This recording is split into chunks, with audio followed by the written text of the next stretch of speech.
OFW, tatlong letra na sumisimbolo sa bawat taong nais umasenso. Mga letra na ang bilis bigkasin pero ang hirap unawain at ang bigat sa damdamin.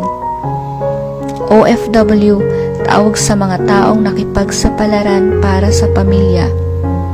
Hirap at pagod ay dinanas para sa pamilyang naiwan sa Pinas.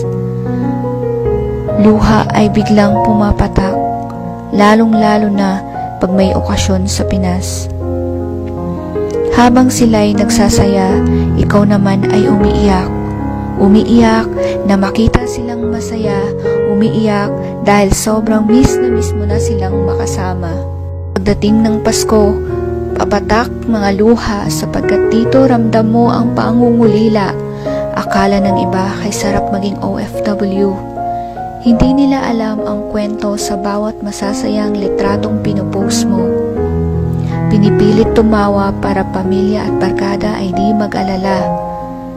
Kahit na may problema sasabihin, okay lang ako dito. Upang di mag-alala mga taong mahal mo.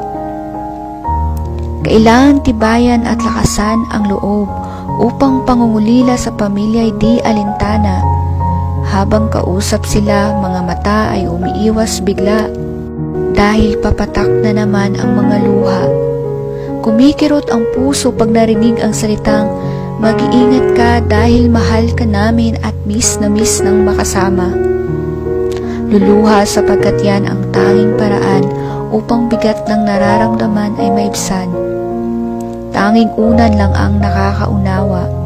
Sa bawat araw ni binabalot ka ng kalungkutan. Ang pagiging OFW ay hindi pasarap buhay. Ang iba ay napipilitan lang para makaahon sa kahirapan. Hindi alintana ang sasapitin sa banyagang bansang pupuntahan. Ang nasa isip ay pamilyang mabigyan ng magandang kinabukasan. Pero hindi lahat ay may magandang kapalaran. Masakit isipin na may mga OFW na sinasaktan at inaapi ng mga dayuhan at ang iba'y uuwing luwaan at di tapos ang kontrata dahil sa pagmamaltrato ng mga amo na halos robot at walang pahinga. Yung iba ay halos di na makauwi sa bansa dahil ayaw maranasan ang hirap noong simula. Yung iba ay maswerte nakatagpo ng mabuting kumpanya at mga amo. Ngunit minsan kapwa kabayan mo pa ang magpapahamak at magbigay sakit ng ulo. Masakit isipin na kahit sa ang sulok ng mundo ay may mga taong hindi naging matagumpay sa pakipagsapalaran sa bansang banyaga. Uuwing luwaan o di kaya'y uuwing nasa kahon at di man lang maramdaman ang huling yakap ng pamilya. OFW ay sadyang sakripisyo. Lahat ng hirap ay kinakaya dahil inspirasyon ang mahal na pamilya. Kailangang magtiis kahit pagod na upang makamit ang sahod maipadala sa kanila. Bawat sentimo ay mahalaga dahil isang buwan na buwis buhay, pagod, puyat, pagtitipid para sahod ay buong maipadala sa pamilya. Ang trabahong OFW ay para sa mga taong matapang at palaban. Kayang labanan ang lahat lalong-lalo na ang pangungulila at hindi basta susuko sa mga problemang napabalita. Dahil kahit ano pa man, pamilya pa rin ang tanging dahilan kung bakit ka ng ibang bansa.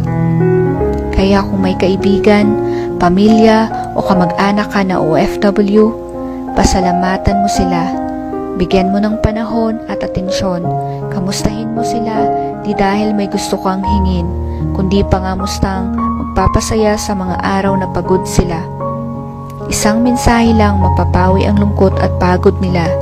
Hindi biro ang mamuhay sa malayo, hindi biro ang maging isang OFW, kaya huwag maliitin ang kakayanan ng isang OFW anuman ang uri ng kanilang trabaho. Maging proud tayo.